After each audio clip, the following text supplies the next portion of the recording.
Сонсогч та бүхэндээ орой мэндийг дахин хүргэе. Дэлхийн монголчуудын MJL радио 88.3-аас 7 оны дагаас баасан гарагийн 20 цагаас хүргэж байгаа хоолболтол хов зугаар хөтэй шаршуу нэвтрүүлгийн 2025 оны 4 сарын 15-ны мягмар гарагийн дугаар шууд төрөхөд бэлэн болоод байна.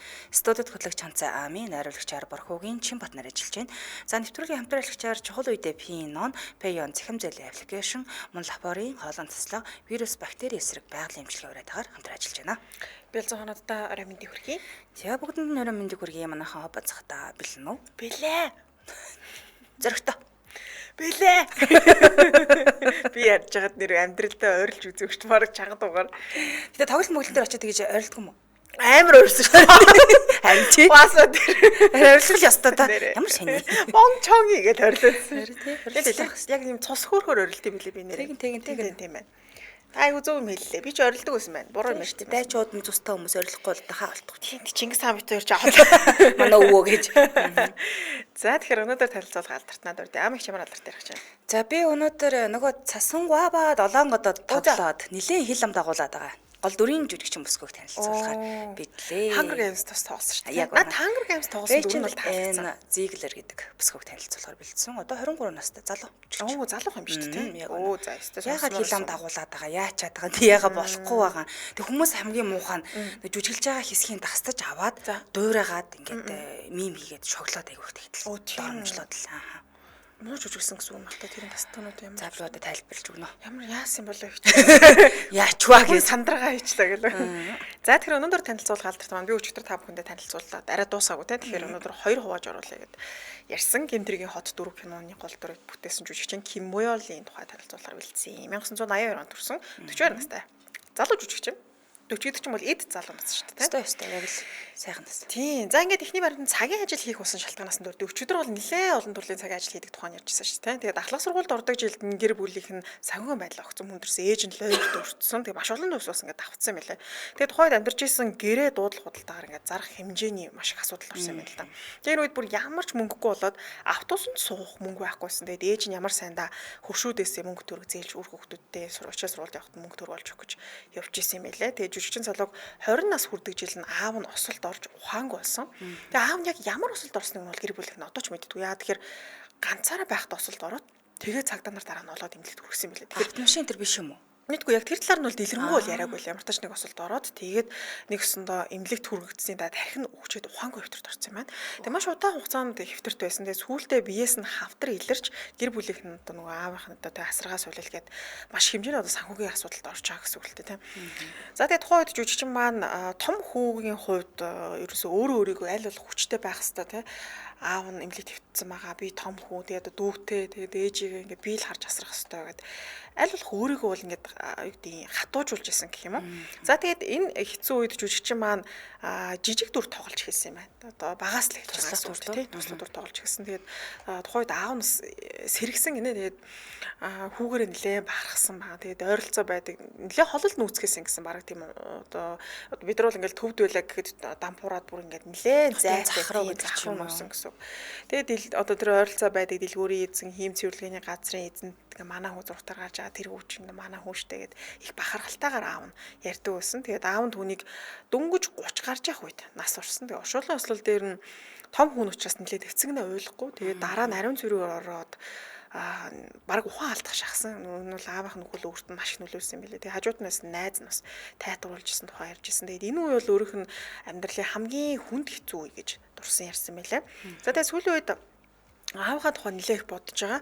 Тэгэд яагаад тэгэхээр сая одоо өнгөрсөн он тоглосон уран бүтээл нь 10 саягаар үзэгчдийг кино театр цуглуулж чадсан. Тэгээд 2015 онд үзэсгэлэнтэй жүжигчин бүсгүй Ерөнсөн Атай гэр бүл болоод 2023 онд хүүтэй болсон. Тэгээд түүнд одоо л нэг аав нь түрүүсэж нэг жижигхэн туслаг дүр тоглодог багтал ингээл дэлгүүрийн хүмүүстэй ойр хавцаа байгаа хүмүүстэй ингээл магтдаг байсан. Тэгээд одоо л яг аавынхаа тэр магтаалыг би дааж чадах хэмжээний болсон байтал гэтэл аав маань ингээд ороод байхгүй нэгдэг өөрт нь бас их харамсалтай, гонигтай санагдаж байгаа тухай ярьсан мэлээ. Тэгээд мэдээж сайхан зүйл өөрт нь тохиолдох бүртэл ингээл нэг үгүй бас нэг хүүтэй болсон шүү дээ. Тэгээд хүүгээ харах бүртэл ингээд аавыгаа маш их сандаг.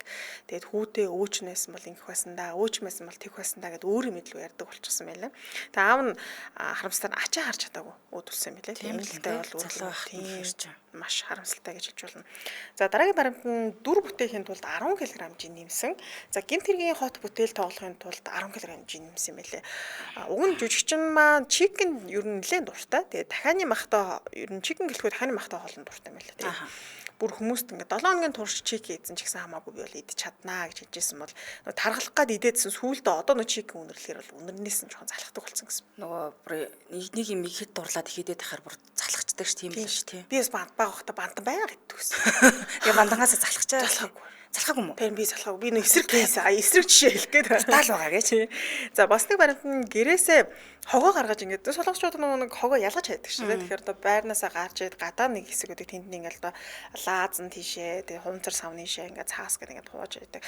Тэгээд хогоо ялгаж хайхаар гарахтаа 30 минутын турш ганцаараа хан руу харж агаад дотроо одоо боксд чинь ингээд энэ shadow boxing гэж байдаг. Гинэ яг нөгөө одоо хүнтэй боксж байгаа шиг тийм ингээд төсөөллөөр ингээд дасгал хийж 30 минут тулалдаг гэж байна. Тэгээ ихэнхдээ яг нөгөө гол анхаарах зүйл нь юу гэхээр одоо чинь ингээ хүнтэй тулалдаж байгаа юм шиг дотроо бодож л ингээ дасгал хийд юм байна л да. Тэгэхээр эргэж харж болохгүй гинэ хандлагаар харж хийх хэрэгтэй. Эргээ харчих юм бол хүнтэй таарад харж тулгах юм бол тийм нэг төсөөллөөсөө жоохон ингээ гараад тийм ивүү шүү дээ. Дээрэс нь жоохон ичмээр шүү дээ одоо ганцаараа тэгээ тэнд чинь ингээл хог ялгаж хайдаг хэсгийн урдталтай дөрөв төсөөлөл үзүүлэхээр нэг залуу ингээл бокс талтай ганцаараа хүсчээд ивэл жоохон эвгүй. Тийм учраас байрныхаа хүмүүс мэдээж энэ ч одоо хог мог хайх гэж юм ингээ наашаас явж байгаа учраас аль болох нэг тийм харахгүй байхыг хичээдэг гэж байна. Тэгээд аз үлч тэр хүмүүс бол нэг тийм мэдрэл муутай гэж боддог гэсэн. Яа тэр энэ жүжигчин залууг таньдаг. Тэгэхээр бэлтгэл гэж бодож байгаа. Тийм ер нь жоох эрүүл мэндийн анхаардаг залуу юм байна даа л гэж бод. Тэрнээс биш магадгүй одоо нэг танихгүй юм байсан бол нэр гайхаар шүү дээ. Тийм одоо би чил одоо орц март руугаа мөнгөр логоо хатаа нэг нөхөр хий зогсож ийл зодолдооч байгаа юм уу яагаад ч байгаа тийм ганцаараа яриа зогсож байлсан юм шүү дээ. За дараагийн баримтыг хүрэхээс өмнө нэвтрүүлгийн хамтрагчид танилцуулъя. За нэвтрүүлгийн хамтраалагчаар чухал үедээ Pinon, Payon захим зэлийн аппликейшнийг танилцуулъя. Тэгэхээр хамгийн чухал үед хаанаас санхүүгийн шийдлээ хайхаа та мэдэхгүй байгаа бол Payon харилцагчтай зориулан Pinon нэмэх шинэ бүтээгдэхүүн нэвтрүүлээд байгаа юм байна. Тэгэхээр Payon аппликейшнаараа 75 сая хүртэлх төгрөгийн орон сууц барьцаасан зээлээ чухал үедээ 5 минутанд шийдүүлээд авах боломжтой болсон байна. За энэ нөгөө энийг хэд ч хувааж бас авах боломжтой юм байна. За тэгээ Payon аппликейшн цахим зээл 6 хүртэл хуваан төлгүүлжилгээ, лизингийн зээл, машины зээл, барьцаат зээл гээд хэрэгцээг бүр тохирсон бүтээгдэхүүнтэй. Тэгээд цалин, бизнес, мал зэрэг олон төрлийн аргаар орлого нотолдог давуу талтай байлаа. Зарим газрууд яг нэг л төрлөөр ингээд орлого цалингаар гэдэг ч юм уу тийм. Тэгээд эднийх бол маш олон төрлийн юм байна. Холбогдох утасны дугаар нь 7533 11 11 7533 11 11 гэсэн дугаар байна. За тэгээд та гар утасныхаа Google Play Store болон App Store-оос татаад авчих юм. Social High-ын Payon гэж ахаар мэдээлэл гарч ирнэ. Баярлалаа хамтран ажилласан чухал үедээ Pinon, Payon захим зэлийн аппликейшн байлаа. Баярлалаа. Баярлалаа. За мэдээлэл өргөжлүүлье. Романтик Шекспир гэсэн хочтой мэлээ. За 2009 онд жүжигчин Юнсэнга гэх нэг юм одоо бол их тэрнэл болсон юм л дээ. Тэр үед бол арай очраг байсан байлаа.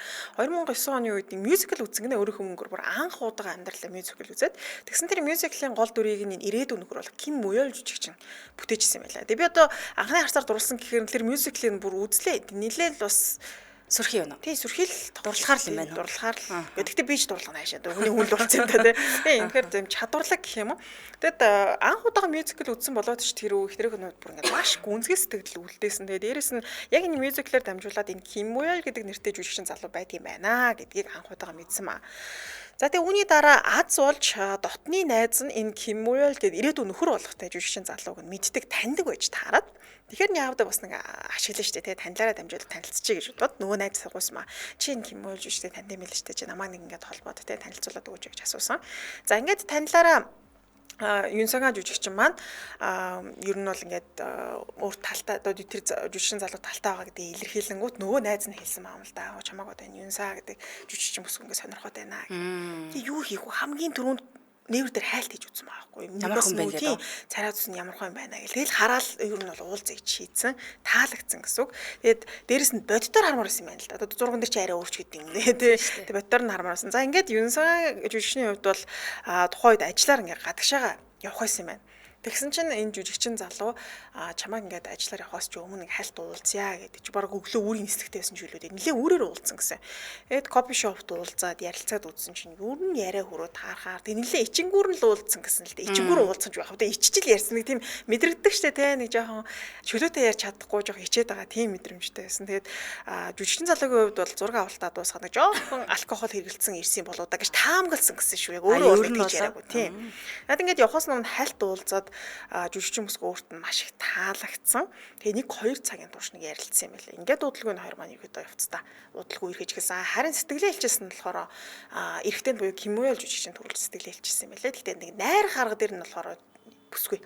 Эхнэр нь найрсан бүсэлч найрсан л юм байна те. Тэгээд өөрөө хэлээд энэ орчныг манай эхнэр бүрдүүлээд сэтгэл илчлэхийг нь бол сэтгэл илчлэхийг бий төрүүлж сэтгэл илчсэн гэсэн. Орчин чухал шүү дээ. Уур амьсгал бүрдүүлж байгаа те. За тэгсэн үерхэж эхлээд удаачгүй нэг 3 сар л болж исэн баха. Нэг шүн жүжигчин залуу маань жоохон алкогол хэрэглэж. За. Тэгээ нөгөө тухайн үед ч одоо Твиттертэй хитвтэй байсан гинэ. Тэгээ хав Твиттертэй нөгөө одоо 3 сар үерхэж байгаа найзсуудад зориулаад мессеж явуулсан байна. Гэтэ тэрийг болгоно нөгөө онлайн ми гэдэг шиг зөвхөн одоо энэ юнсангаа жүжигчинд зориулсан байдлаар хийсэн юм л дээ. За тэгсэн нөгөөтхийгөө сайн уг нь өөрөө бол харсан л гээд байгаа. Нээлттэйгэр бичээд сошиалд оруулсан. Ямар утгатай захидлуулсан бэ гэхээр энэ шүн чиний тухай бодол толгойг минь дүүргэж чиний ярихыг сонсож чиний царайг харахыг хүсэж байна. Уцаар ярмаар байгаа ч унтж байгаа ах гэд өөрийн сэтгэлээ мессежээр илгээлээ. Тэгээ нилээн ялан хүүхдээ мэлээ төгсгөл нь ерөөдөө бол би чамайг санаж байна гэсэн. Яг тэр солонгосоор нууших юм бол бас нэг хөөхөн нилээн романтик те. Ийм постыг одоо нэгсэндээ нийтэд ингэж оруулсан гэсэн. Тэгэл яхав күүшээ одоо буруу оруулсан байна гэж одоо юу болж байна гэдэг ингэж өөрөө бол уг нь шалгаж оруулсан гэдэг. Тэгсэн чинь нээлттэй оруулсан. Одоо ягаад энэ жоохон алкоголны хүч үйсэн юм яасан мэдгүй. Тэгээд шуудхан устгасан. Тэгсэн чинь хүмүүс нэг тийм хариу үйл байхгүйсэн гинэ. За ч одоо нийт хүн болго харцсан бол тэггүй энэ хоёр зүрх тийм үг гэдэг мэдээ гарах хэрэгтэй шүү дээ. Чимээг бахар айгуу юм шүү дээ гэж бодсон болож алиди эсэслээд хүмүүс бол авцсан байсан. За ингээд үерхлийн мэдээ гарч ихэсэн. Найз зөвхөн тухайн үед 6 авалттай байж таарад маш завгүй байсан гинэ. Тэгээ нөгөө залуучин тэгэл яана сандраал тэгээ одоо яана би ч одоо ингээд үерхлээ ингээ өөрөө зарлчлаа одоо яах вэ энэ тэргээ залах гэсэн чинь 6-7 цагийн турш нөгөө найз хүн уцаа авахгүй 6 авалттай завгүй мэдэхгүй байгаа даа. Тэгээ яахав дэ нөгөө энэ жүжигчин залуугийн хувьд бол энэ бүсгүүд бүр ингээ чин сэтгэлээсээ дурлцсан байгаа даа шүү дээ. Тэгээ дөнгөж нөгөө ирэхэд 3-4 сар болж байхад чинь бүр нийтэд ингээ би чамд цай хайртай санаа дээр манаа дээр гэсэн утгатай бичсэн болохоор одоо яана одоо ингээ салах байхаа намайг одоо хаях байхаа гэд айгу айдастай байсан. Тэгээд тэр чинь нөгөө хэцүү шүү дээ тий задлах. Тэгээд чи одоо нэлээ 2011 оны үед хэр чинь тэгэл бас л үйл ахалтай өөр л ахалтай тий. За ингээд аз болж тухайд эхнэрийнхэн уцаа харсан чинь маш их дуудлага орсон байсан. Бараг 100-200 дуудлага орсон байсан юм да. Төвчүүдэд энд хайрайлаж байгаа тэр тань гүн удлаа юм уу гэл сэтгүүл шийдэж маш олон хэл залгасан юм шиг байна. Даа зууч эхнэр нэг тийм айхтар зүртөө хүлээж аваагүй. За зүгээр дээ хоёлоо одоо нийтэд тэ нээлттэй байдлаар л өргөччихэд та гэж хэлээд за ингээд хэд маа нийт 5 жилийн өргөчний эцэст 2015 онд хурмаа хийсэн байдаг. Бас удаа өргөсөн юм тий 5 жил өргөсөн байлаа. За дараагийн баримтанд гэрлэх санал тавьсан түүхээс нь хуваалцъя.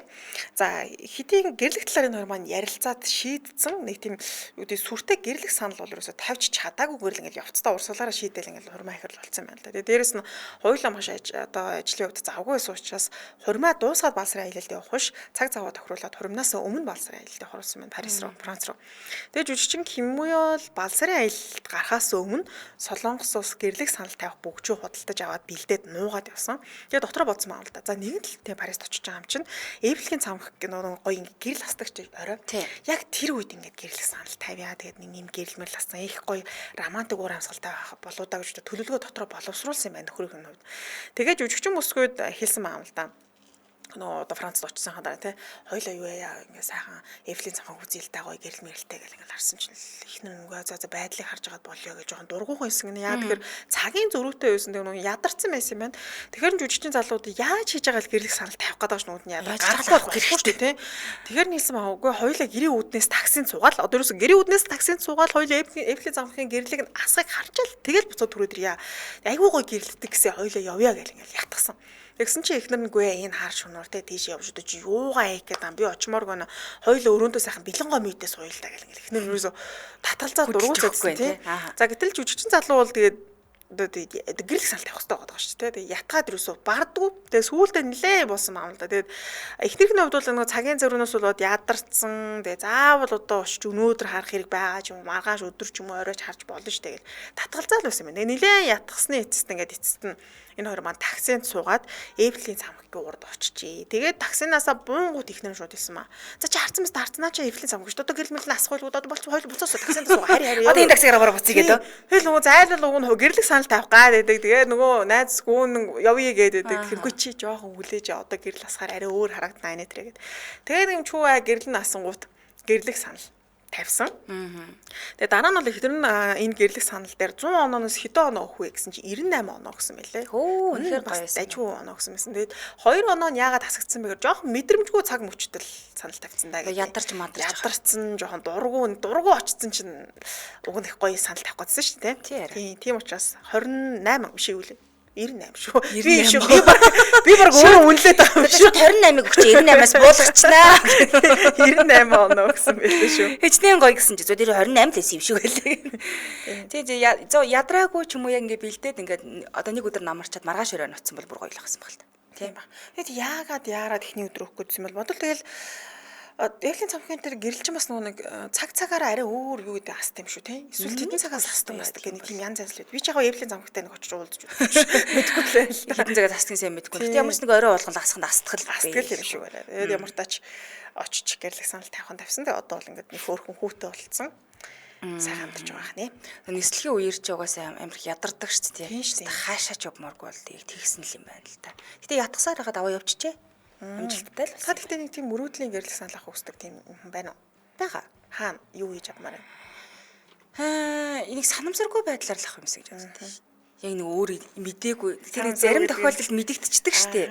За энийг нэг тикет энэ да гэдэг нь мэдэгдчихдэг. Тэгэл аач тийм ямар ч юу ч мдээгүй байж хахад гинт тавьбал. Ингл гоё шүү. Би танд гэрлэх санал тавингууд намайг ардаас нь толгой түлхэнгүүтээ найз залуучин гарчээ. Бишээ би байсан гэж байна. Би яаж байгаа ингээл шокнд ороод ээж идлээ. Эвлийн цамхгийн ур чанцаа. Тэнгүүт нь ардаас нэг гоё залуу гарч ирсэн. Ихчээ надтай гэрлэж сууж ах юм уу? Баларсан багаач явсан цуг гэж мэдэрэй гэдэг шиг. Гэрлэх санал дээр үлж явж байгаа. Дүүн юундээ зүгээр Эвлийн цамхаг л үзмээр өөхгүй. Та хоёрын тэр гэрлэх мөрлөгтэй болно шүү. Бүгд шидчихэд би явчихлаа гэрчмөр өөхгүй. За одоо эндээс хашаа очроо бол гэдэг. За нэвтрүүлгийн дэмжээ ажиллагчийг танилцуулаад үргэлжлүүлэн дараагийнхаа алдарт нь л орно. За дэмжээ ажиллагчаар арж жанжуулангийн анхны ундрагаас авсан ашаа хандгаатай жанжуулаа. Хандгаатай жанжуулаа ашааныг их ундрагыг нь бохирдуулах гонуу давгацаанд онгоног шин байдлаар нь хадгалах хойч үедээ өвлөлөө үлдэх үднээс 2011 оноос ундрагыг нь онцгой хамгаалтанд аваад хэрэглэгч олондоо хүргэх зорилгоор хүнсний эрүүл ахуйн шаардлага хангасан савлгаатгаар үйлдвэрлэх болсон. Тэгэхээр та өөрийн болон өөрийн бол одоо хайртай хүмүүсийн эрүүл мэндийг даатгаж дэлхийд дүрсүүлдэг үндэсний үйлдвэрлэл үндэсний брэндийг дэмжээрэй. За захиалга холбоот утасны дугаар 88 5 37 73 88 5 37 73 гэсэн дугаарлал болготорой.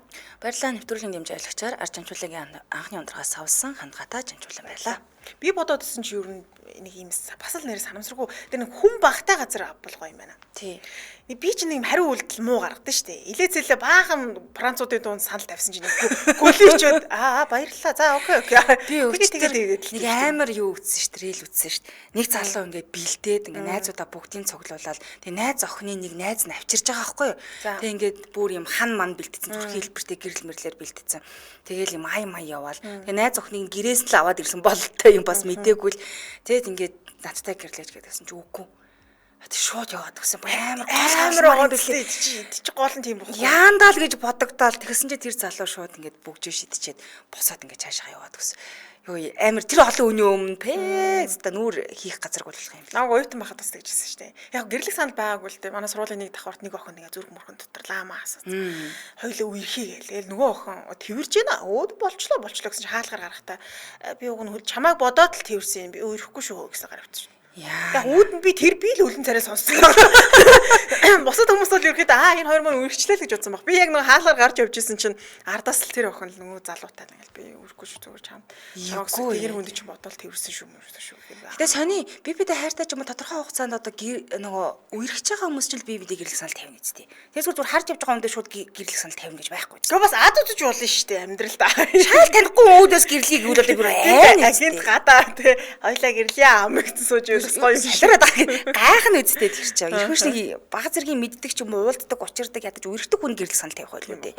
Оюун тоглоо сусар барам тэгж гэн. Өнөөдөр манай найз далайн ирэг дээр гэрлэх санал авсан байна гэж. Оо яар хөөрхий. Гоё юм те. Чанцаагийн банданд бүгд хийж өгвөл шууд ууна гэнэ юу гэсэн. Хүүшээ тэр бүгжтэй үдэ үдэж ууж штэ. Гэтэ тэр хоолнд өгөх юм юу вэ? Шалт юм тэр тоорт морт гинтэхээр те. Ямар сандаа нэг залуу бас нөгөө билон дотор бүгжээгээд өгсөн чинь нөгөө найз охин бүгдийг итцсэн. Нөгөө аяган бил байхгүй юу капкейк. Бүгдийг итцсэн нөгөө залуу ч ингээ гайхаад хараад идэг. Юудэ үдэн залгаа идчих юм чи яах юм тэр. Тэр идхимаар оролдод юм тийм юм яах идхимийг идхимаар нь барилга. Санаа сарах тань гэрлэг санал гэснээс манай найз нэг найз хүүхэн найз залуугаас гэрлэг санал авлаа да далайн ирэг дээр алмаазан бүгжийг нь гэж байна. Оо ясаг хөөрхий. Гоё юм аа. Гоё юм уу? Өөр хэлгүй гал хүлэн сосгоцсон баг тийм. Авна штэ цаг нь болохоор тэл гэрлэг санал авна штэ. Амигш нэг юм авч өгөн л гэдэг надаа. Авч өгнө. Би нэг залууг зодцсон зэ гэрэл санал тавиа. Алмаазан бүгжийг яриад тах чинь танд. Би гэрэл санал чам тавих юм уу? Бишээ зүгээр бүгжийг яриад тах чинь. Тэгэхээр чинь шал утгагүй ш. Тэр чинь найз залууч л өгөхтэй. Хөөе зүгээр бүгж өгч болохгүй юм уу? Болохгүй штэ. Аа за. Гэрлэг санал тавьж штэ. Заавал гэрлэг санал биш зүгээр бүгж л өгч штэ гэж. Тийм үү. Заавал хүнээс юм авах гэдэг. Заавал хичээсэн бодох гэдэг. За хөргөжлөлтөнд дараагийнхаа алтарт нь л оръё. За их тэрхэл амд ороод байгаа. Жүжигчин болох Rachel Ann Ziegler гэж бүсгүйг танилцуулъя. 2001 оны 5 дугаар сарын 3-нд төрсөн. Одоо 23 настай, 24 хүрэх гэж байгаа юм билээ. Америкийн жүжигчин дээрээс нь дуучин бүсгүй юм байна.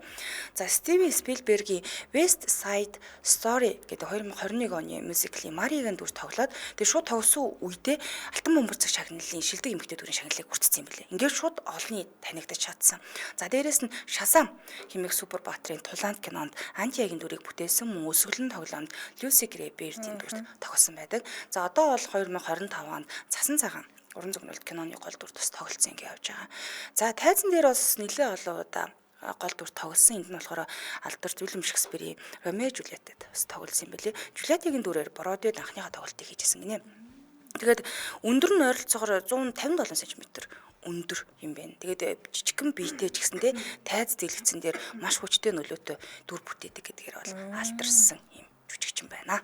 Ер нь бол их жижигхэн давж явах дээ. Авсаар авах. 57.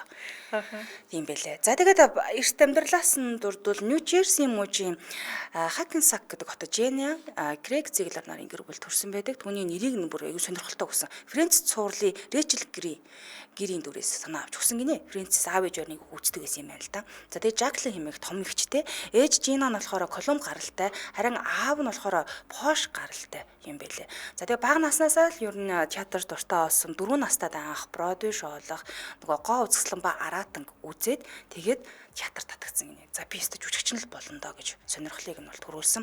За ингээд 12 настайд жүжигт дүрт тоглоод жүжигчнийхээ замналыг бас эхлүүлж чадсан байдаг. Ер нь бол их дардан эхэлсэн юм билээ тэ анханаас нь. Тэгээ аав ээж хоёр нь үнэхээр их дэмждэг буюу өхнөө жүжигчин болох нь нэлийн дэмждэг байсан. Тэгээд нөгөө дамжаануудад агиох жүжигийн дамжаанууд агиох явуулдаг байсан юм байна. За тэгээд сургууль суралцж байхдаа сургуулийнхаа мюзиклийн гол дүрүүдийг алидийн бүтээгээд эхэлсэн байсан. За гоо үзэсгэлэн баараатан дээрээс нь нөгөө бяцхан лусын дагны Ариэлд тоглож байсан байдгийм байна. Шрек пианод тоглож байсан юм лээ. Үгүй тийм үү? Тийм Шрекийн пиано гүнжид бас дөрүүдийг амжилттай бүтээжсэн байдаг. За тэгээ энэ бүтээлүүд дээр Metro Awards-ийн шагналд хүртэл нэр дэвсчихсэн. За гэр бүл нь ялангуяа ээж нь түүнийг уран бүтээлийн замналд ихээг нь дэмжлэг үзүүлсэн. За ээж Jenna бүр Rachel-ийг одоо ингээд зураг авалттай үед нь одоо охиноо дэмжиж нөгөө ард нь тусалж ингэж явахын тулд ажилласаа бүр ингэ гарч ирсэн юм блэ. Тэгээд охиноо ингээ хаа явсан газар дагаж туслах бүх юм хийж өгдөг байсан. За тэгээ бага наснаасаа л эхлэн яг одоо ингээд цасан цагаан тоглолцоод нэг тийм хил амд ороод байгаа юм биш. Ер нь бол бага наснасаа л эхлээд арьс өнгө үндэс ухсааны ялгаатай байдлаасаа болоод ялгуурлан гадуурхдаг байсан. Тэгээд ангийнх нь хүүхдүүд, сургуулийнх нь хүүхдүүд ер нь бол багаас нь л гадуурхдаг байсан юм билээ. А тэгээд энээсээ яаж гарсан гэдгсэн чинь жүжиглээд авьяаста гэдгийг одоо олонч таниулснараа энэ гадуурхалтаас бол ангиж харж чадсан байдаг. За тэгээд дуучныхын карьер нь яаж гисэн гэсэн чинь YouTube дээр анх дуу хийж эхэлсэн юм билээ. 2015 онд Rachel өөрийн YouTube сувгаа нээгээд алдартай дуунуудын cover бичлэгүүдийг нийтэлж эхэлсэн буюу хамгийн анх болохоор Shallow гэдэг дууны cover олон сая хандлт аваад олон нийтийн анхаарлыг татснараа сайн дуулдаг юм байна гэдгийг бас хүн мэдэж чадсан. За West Side Story дүрийн Маригийн дүрийг яаж авсан бэ гэсэн чинь 2018 онд бас их сонирхолтой байдлаараа Стивен Спилберг West Side Story киноныхоо шинэ хувилбарт нь Twitter хуудасаараа дамжуулаад Маригийн дүрд жүжигч ажигсан тий. Зүгээр ингээ албаар цуглуулад ч юм уу шалгаруулт яваагүй Twitter-ээр дамжуулсан. Тэгсэн чинь тухайн үед Ричард 16 настай байсан юм билээ. Tonight болон I Feel Pretty дуунуудыг дуусан. Одоо coverсан дуунуудаа илгээсэн маа. Тэг дуулах ёстой байсан юм билээ. За ингээд дууга явуулсныхан дараа 30,000 гаруй өрсөлдсөн тэр олон охтуудаас шалгараад Маригийн дүр бүтээхээр сонгогдсон байдаг. 30,000 гэдэг чинь маш өндөр. Тэр чинь мэдээж арьс өнгө гэлтгүүгээр дуулдаг тийм маш олон охтууд л бичлэг хийгээсэн байгаа ш. Тэр 30,000 гаруй өрсөлдөгчөөс шалгарч гарч иж байна гэдэг чинь лагал дуулдаг бол таарж байгаа юм л да. За тийм дүрээрээ 2022 онд болохоор Алтан бөмбөрцөг шагналын шилдэг эмэгтэй дүрийг Musical Nedmin кино дүрлэлт ялд байгуулж чадсан. Тэгэд энэ төрөлжт төрүүлсэн Колумб гаралтай анхны жүжигч юм бэл. Дээрээс нь 20 настайдаа хүрсэн хамгийн залуу жүжигч гэдэг ийм амжилтыг эзэмшдэг юм билээ. За энэ кино нь 2021 оны 12 сард нээлттэйсэн. Тэгээ шүүмжлэгчд болон үзэгчдийн талархлыг бас хүлээж чадсан байдаг. За араас нь Шазамд тоглосон байдаг. За энд нь болохоор Антиа хэмээх дүрийг бас бүтээсэн юм л да. Энэ нөгөө Атласын охтын нэг Хелен Мерин, Люси Лю нарын хамт тоглосон байдаг. За кино шүүмжлэгчд бол яг хоёр хуваагдсан. За нэг талдаа болохоор сонирхолтой ингээ нэг талдаа болохоор онцгой л штэ гэдэг толимог үнэлгээ аваад Rotten Tomatoes дээр 49% үнэлгээтэй болсон юм билээ энэ кино. За ингээ өргөжлүүл нөгөө сайн мэдж байгаа Hunger Games тийм ээ. Өсвөрлөн тоглоомж 2023 онд тавьсан байдаг. Оюутан махтаа уншижсэн хамгийн гоё ном байсан. Би яг цувралыг үзсэн. Үнэхээр мундаг гоё дуулт юм бэл. Яг үнэ. Одоо энэ цасан цагаан дээр ч өөрөд дуулж байгаа штэ. За тэгээд Lucy Gray Bird-ийн дүрийг бүтээсэн. Түүний дууных нь авьяас, жүжиглэлт нь шүмжлэгчдээс маш өндөр үнэлгээ авсан. За кино нь болохоор Rotten Tomatoes дээр 64% үнэлгээтэйгэр буюу ингээд өсөд ярьж байгаа юм л та. За тэгээд 2023 онд бас нэг хил амд орооцолцсон яасан гэдгсэн чинь Холливуудын жүжигчдийн болон зохиолчдын холбоо гэж байдаг юм байна. Хамтран ажил хаял зохион байгуулсан. Нийтдээ ингээд байгуулсан. Энэ үеэр жүжигчин Ричард Зиглер энд нь бүр маш төвтэй оролцож байсан. Ажил хаялтыг хийжсэн. За тэгээд Disney нөгөө Цасан цагаан кинонд Цасан цагаан гүнжийн дүрийг бүтээж байхдаа хэрвээ би 18 цагийн туршид Disney-ийн гүнжийн хувцастай зогсож байгаа бол энэ кино стриминг платформ дээр гарч бүрэн цаг тутамд би цалин авах ёстой гэж үтсэн юм билээ. Хэрвээ би 18 цагийн турш зогсчл байгаа бол цаг тутамдаа надад цалин өгөөл гэсэн шаардлагыг тавьсан. Тэгээ энэ мэдээлэл нь олон нийтийн анхаарлыг нэлээд татсан байдаг. За яг зарим хүмүүсийн дэмжлэгийг хүлээсэн ч гэсэндээ бусад хүмүүс бол нэлээд шүүмжилсэн байдаг. Яагаад тэгэхээр одоо нөгөө жинзи үеийнхэн гэж яриад байгаа шүү дээ. Жинзи үеийнхэн гэж үгч юм. Эдний одоо эрх мэдэл нь хэрэгс хэтрээд байгаа юм ба шүү. Арай л хитрхи эрхлээд байгаа юм ба шүү тий. Одоо дандаа ингээл эдний ивийг олох гол ингээд ажиллахад айгуу төвхтэй байна гэж нэрлсэн хүмүүс ч бас байдаг юм билэ. За тэгээд ажил хаялтын үеэр Зиглер мөн Times Square зохион байгуулагдсан Rocket City жагсаалд оролцоод шудрах цалин ажлын нөхцөлийн төлөө бол дуу хоолойгоо ингээд өргөөд явж исэн гэсэн.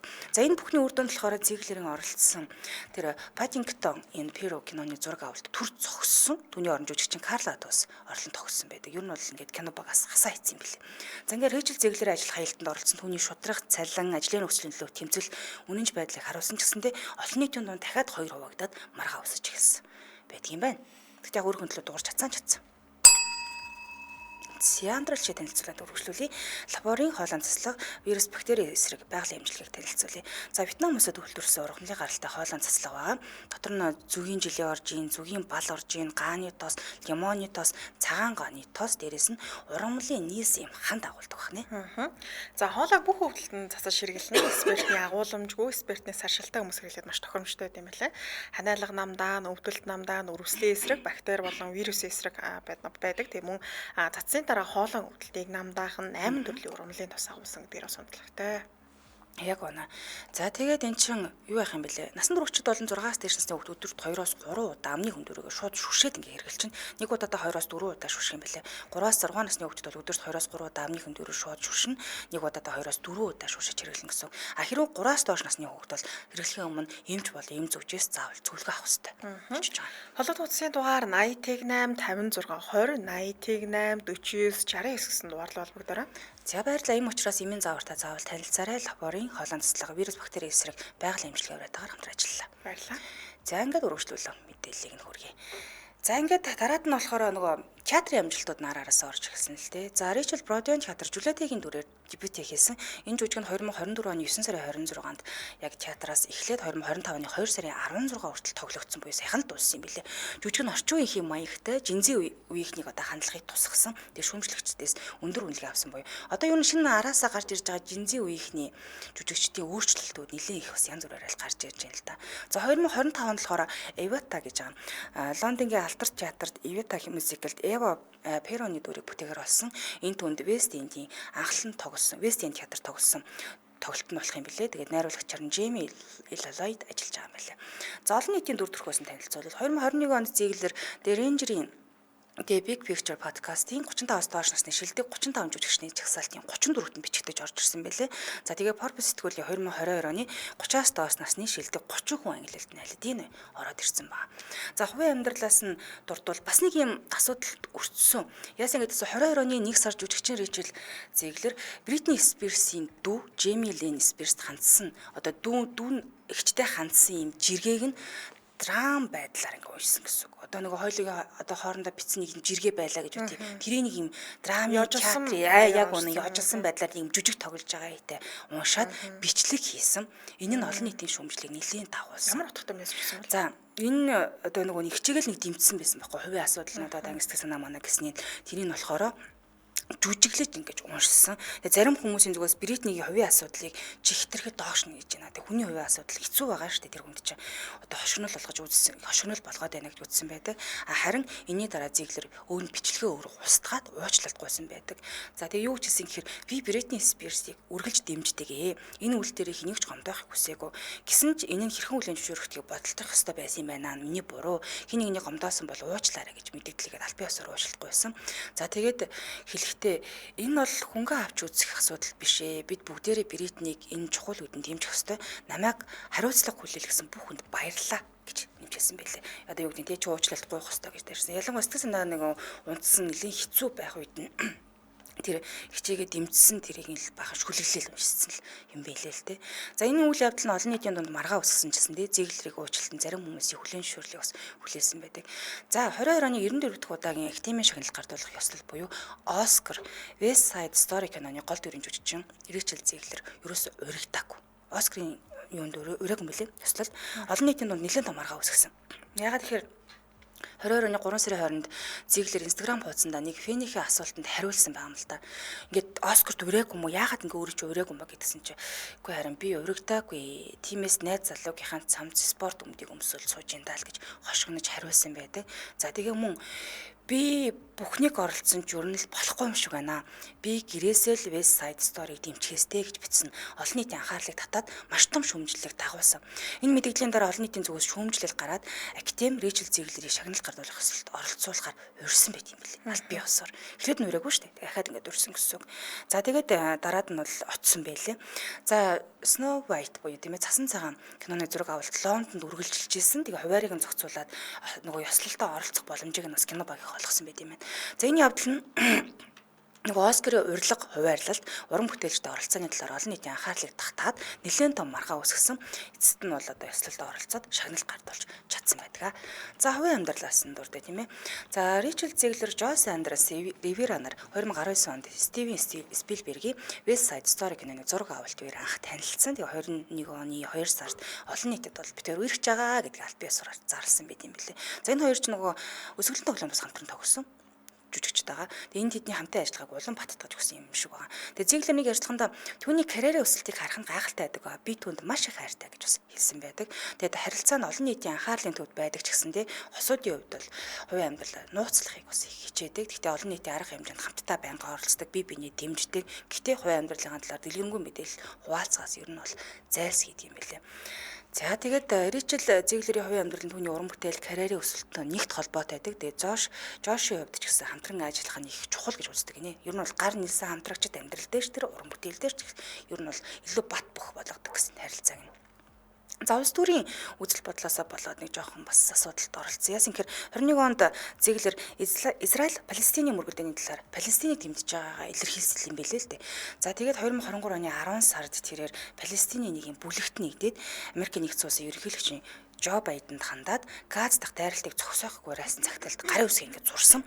За 24 оны 1 сард Instagram хуудасаараа дамжуулан дагагчтай гал зогсоохыг одоо засгийн газраас удирдагчдаас шаардлагыг өөрөө ингэж уриалан дуудсан юм билээ. Энийг ингээд болиулаад өгөөч гэдэг. За ингээд 24 оны 8 сард болохоор Цасан цагаан киноны трейлерыг хуваалцахдаа за мөн And Always Remember 3 Palestine хэмээн жиргэсэн бас маргаан дагуулсан буюу кинога улс төрийн үзэл бодолтой холиод ороод ирсэн. За энэ мэдээллийн дараа түүний хамтран тоглосон Gal Gadot Израилийн аримд алба хааж исэн. Тэгээ Израилийг дэмжиж байгаа байр суурьтай олон тооны өвлийн аюултай одоо занал хийлэл хүлээж авсан байдаг. Араас нь Израильтай холбоотой Палестин Израиль хоёрын хоорондын болоод байгаа шүү дээ. За ингээд Disney компани Gadot-тай аюулгүй байдлыг хангахын тулд нэмэлт хамгаалалт хүртэл зохион байгуулж ирсэн гэхээр нэлээд том маргаан болж ирсэн юм шиг байна. За Дональд Трамп болон түүний дэмжигчдийг шүүмжилсэн мэдээлэл бас гаргасан. 24 онд Америк нэгдсэн улсын ерөнхийлөгчийн сонгуулийн дараа Зиглер Instagram хуудасында Дональд Трамп болон түүний дэмжигчдийг шүүмжилсэн мэдээлэл нийтэлсэн. За юу гэсэн гэхээр дахин сонгогдсон явдлыг нь за энэ бол асар их үзэн ядалт, айдас, хагарал гэж тодорхойлсон юм байлээ. Тэгээ Трамп болон түүний дэмжигчид хизээж амар тайван мэдрэхгүй байг гэд бичсэн юм байна. Нилийн тийм одоо юу гэсэн ч занал хийсэн юу гэмтэй байг гэхээр одоо хараасан гэх юм уу тийм. Энэ мэдээлэл нь олон нийтийн шүүмжлэлд төртөөд тэгээд удалгүй нөгөө мэдээлэлээ устгаад дахиад бас уучлалт гуйсан байдаг. За тэгвэл цасангоо дүрээр дээрлэлтэнд өртсөн тухайгаа анхудаас тэгтлээ хэлсэн байлээ. За Цасангоо кинонд дүр бүтээсэн цахим орчинд олон төрлийн маргаан дагуулсан. Тэгээд өөрийгөө дэмждэг хүмүүс их байсан. Тэгээд тэрний хүчээр л давж гарч ирлээ гэж хуваалцсан байлээ. За Disney шинжилсэн Цасан цагаан киног найруулсан Марк Веб зохиолч Эрин Кристод Уилснаар хийж байгаа юм билээ. Энэ кино нь 1937 онд анимашн хувилбарыг шинжилж хорон санаа тавиад их ноёхлоос хаан тусаа аврахын тулд олон одод нэгддэг зоригт гүнжийн түүхийг өөр өнцгөөснө ингээд харуулж байгаа. За Ричел уг кинонд оролцохдоо их хөлбөр болох анхны нөгөө анимашн зарим санааг нь хуучирсан, хоцрогдмол гэж үзсэн тухайга нэг телевизэд төгсөн ярилцлаганд хэлсэн юм байна л да. За тэгээд дүрээ шинэ өнцгөөс нь харуулахыг зорж байгаа. Тэгээд анхны кинонд нь хайр дурлалын шугам нь хит давмгаалцсан одоо цагийн үзэгчдэд ерөөсө тохирохгүй энэ гэж хэлсэн маа. За тэгээд өөрийнх нь хэлж байгаа шинжилсэн хувилбар нь яхан гэхээр Цасан цагааны дотоод аялал руу илүү төвлөрөх юм гинэ. Дотоод ертөнцийг илүү харуулах юм байна л да. Анхны анимашн 1937 онд бүтээгдсэн. Тэгээд тухайн үед хайрын түүхийг гол болгосон ч энэ удаа бид өөрөөр хандж байгаа. Кинонд залуу жүжигчин Эндрю Бурнап хунтаажийн дүрээр оролцсон ч гэсэндээ энэ хайр дурлалын тухай үзүүлэхгүй гинэ. Үзүүлэхгүй харин Цасан цагааны өөрийгөө олох аялын тухай харуулна. Тэрээр энэ замналдаа олон хүмүүстэй учирч гайхалтай туршлагуудыг хоримтлуулах болно гэж Рэйчелийг ярьсандаа онцолсон юм байна. За тэгээд дээрэс нь Цасан цагаан миний дуртай Disney гүнж байгаагүй гэж хэлсэн нь тастай пенүүдийг нэлээд галз зурсан юм байна. Гэтэ бага байхдаа нөгөө цасан гоогийн хувцсыг өмссөн зураг мураг байсан ч тэгээд миний мөрөөдөл биелэлийг бичсэн санагдаад байгаа инстаграм үзсэн ч гүү гинэ. Цасан туртай Disney гүнжинд байгаагүй гэж хэлсэн зарим пенүүдийн дургууслыг нэлээд хөрүүлсэн. За тэгээд найруулагч Марк түүн татагдсан гол шалтгаан түүний дуул хавьяас байсан. Масын дуулдаг байсан. Тэгээд энэ дүрээ бүтээхэд нэлээд том одоо нөлөө үзүүлсэн гэж ярьд юм билээ. За тэгээд найруулагчийн нэг үсэн ярьсан болохоор бид 1937 онд амьдраагүй шүү дээ. Цасан цагааныг хунтаажаар авруулахгүй жихэн хайрын тухай мөрөөдөхгүй гэдэг талаас нь л бичсэн. Гэмчлээ ер нь бол арай өөр бол харуулах чаа гэж ярьсан юм билээ. За тэгээд маш олон хүн түүнийг шүүмжилсэн. Интернет даяард янз бүрийн сэтгэлүүд араараасаа хөөрсөн. За тэгээд дээрэс нь хамгийн их шүүмжилсэн юм Цасангоо бол цагаан л байх ёстой гэж хэлжсэн. Яагаад ингэж өнгөд ярьждаг үнээр тийм ээ. Цасан цагааныг бүтээлгээд байгаа юм бэ? Тэр чинь цаснаас цагаан царайтай, цуснаас улаан уруултай гэж гардаг. Наад та цасан цагаанаа та нар өөртөө хардаа гэсэн. За тэгээд дээрэс нь үгүй наа чи яг л нэг дайшин зөмссөн бяцхан жаа шиг харагдаад байна шүү дээ. Ямар ч эмгтөө нэг гоо зөмж алгаа гэж гадаад төрхөөр нэлээд шүүмжсэн. Тэгээд Цасангоо ч өөрөө зохиолдоор 14 настай байх юм байна тийм. Тэгээд цаашдаа Disney-г энэ төрлийнхөө одоо бүтээлүүдийг дахин гаргахад зогсоо гэж бас шаардаж хэлсэн байна лээ. За тэгээд энэ бүхнээ яаж дууссан гэхээр миний цорын ганц залбирал бол хүмүүсийг хэрхэн харагдаж байгаа сүүл хамааран үнэлж хөгжүүлэх нь зүгээр болоо даа гэж боддгоо. Ер нь бол гадна төрхөөр нь бити хүмүүсийг бас ялгуурлан гадуурхаач ил гэж хэлжээ лээ. За гэтэл нөгөө тоглолцсон байгаа Цасан цагаан кино маань MIDB дээр хамгийн бага үнэлгээ авсан кинонуудын нэг болцсон. Одоо ингээ явж гин уналттай явж байгаа тийм ээ. 25 оны 3 дугаар сарын 21-нд нээлттэйсэн. Тэг үзэгчдээс маш их шүүмжлэл хүлээж за 10-аас 2.1 гэсэн үнэлгээ авсан байна. Тэгээ энэ бол Disney-гийн хувьд бол байж боломгүй уналт ирсэн байлээ.